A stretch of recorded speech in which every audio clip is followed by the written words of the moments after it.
Review of Ace Telugu dub movie 2018లో విజయ్ సేతుపతి గారి lead రోల్లో ఓ మంచి రోజు చూసి చెప్తా అనే తమిళ్ టు తెలుగు డబ్ సినిమా ఓటీటీలో చూశాను. ఇప్పుడు ఆ సినిమాని నేను చూడమని సజెస్ట్ చేయట్లేదు, కంగారు పడకండి. ఆ సినిమాని డైరెక్ట్ చేసిన అరుముగ కుమార్ అనే అతను మళ్ళీ అన్నాళ్ళకి విజయ్ సేతుపతి గారితోనే ఈ ఏస్ అనే మూవీ తీశారు. నిజానికి ఈ సినిమా ఎప్పుడు రిలీజ్ అవుతుందో కూడా తెలియదు, నాకు ట్రైలర్ కూడా చూడలేదు. ఛానల్లో ఒకరు కామెంట్ పెట్టారని సర్లే మన సేతుపతి గారే కదా అని వెళ్ళిపోయా. ఎనీవేస్ మొత్తానికి చూసేసా. ఇక చూసాక నా ఒపీనియన్ చెప్పాలంటే, నేను టైం వేస్ట్ చేసుకున్నట్టు మీరు కూడా చేసుకోకండి. సేతుపతి గారి మీద అంత ప్రేమ ఉంటే రిపీట్లో మహారాజా మూవీ చూసి మెచ్చుకోండి, అంతేగాని మీ టికెట్ డబ్బులు పాడు చేసుకోవద్దని నా మనవి. నాకైతే నచ్చలేదు.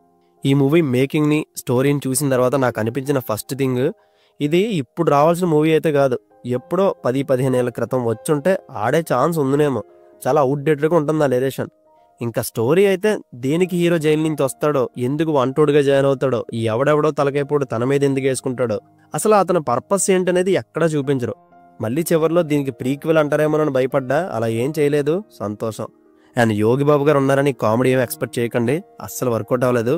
ఆయన్ని పెట్టి నవ్వించిన సందర్భాలు మూవీలో జస్ట్ 1-2 ఉంటాయి, అది కూడా ఎక్స్ప్రెషన్స్తోనే, ఎంటైర్ సీనిక్ కాదు. అండ్ మరి ముఖ్యంగా ఈ మూవీలో శుద్ధ బొక్క క్యారెక్టర్ ఎవరంటే పృథ్వీరాజ్ గారి రోల్. ఆ క్యారెక్టర్ వల్ల ఏ యూజ్ కనిపించిందో డైరెక్టర్ గారికి నాకు అర్థం కాలేదు. రైటింగ్ అస్సలు కిక్ ఇవ్వలేదు. ఏస్ అనే టైటిల్ పెడితే ఇదేదో గ్యామ్లింగ్ టైప్ కాన్సెప్ట్ అనుకోకండి, మూవీలో అది ఒక్క చోట ఉంటుంది. మేబీ గూన్స్ నుంచి పోలీసు నుంచి తప్పించుకోవడానికి ప్లాన్స్ వేస్తాడని అలా పెట్టేసి ఉండొచ్చు. అండ్ టెక్నికాలిటీస్ జస్ట్ ఓకే అనిపించే అంతే. శామ్సియస్ బ్యాక్గ్రౌండ్ స్కోర్ కానీ, జస్టిన్ మ్యూజిక్ కానీ ఇవన్నీ అండర్ పర్ఫార్మెన్స్ చేసే. అసలు కథలోనే దమ్ములేనప్పుడు ఎవరు మాత్రం ఏం చేయగలరు? ఇంకా విజయ్ సేతుపతి గారి గురించి చెప్పడానికి పెద్ద ఏం లేదు, ఇలాంటి రోల్స్ అయినా సింపుల్గా చేసి పడేస్తారు. ఈ సినిమా ఆయన కెరీర్కి ఏ రకంగానే యూజ్ అవ్వదని నా ఒపీనియన్. అండ్ ఈ ఎంటర్ సినిమాలో నాకు నచ్చిన ఒకే ఒక్క విషయం, రుక్మిణి వాసంత్ గారు బాగున్నారు భయ్య. క్యూట్గా చాలా అందంగా ఉంటుంది ఆమె. స్క్రీన్ మీద కనబడుతున్నంత సేపు అలా చూడాలనిపించింది.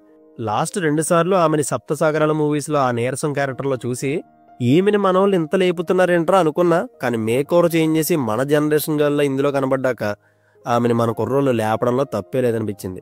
అండ్ త్రివిక్రమ్ గారు, వెంకటేష్ గారు నెక్స్ట్ ఫిక్లో కూడా రుక్మిణి గారిని తీసుకుపోతున్నట్టు టాక్ నడుస్తుంది.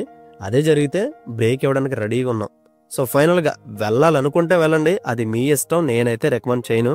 ఇంక ఈ మూవీకి నేను ఇస్తున్న rating 2.25 out of 5. So see you in the next video. Take care friends, and thank you.